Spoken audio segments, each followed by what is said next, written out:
Hello guys, in this video I will guide you on how to record phone calls on the Redmi 15. First things first, you want to go ahead and pick up the phone call just like so. Now once the call is ongoing, you want to just proceed to click on the more option at the bottom over here.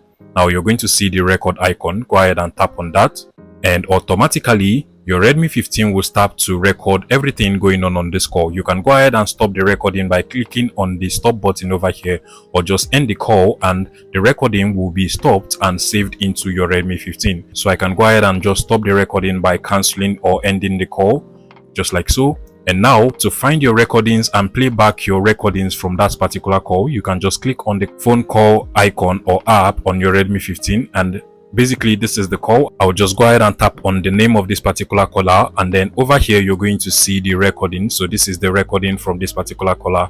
I can go ahead and play it directly from here. I can as well share it if I want to share it to any app or contact, and then you can also delete it directly from here if you want to delete it. Basically that is how to record calls on your Redmi 15. If you find this video useful, please make sure you smash the like button and subscribe to this YouTube channel guys.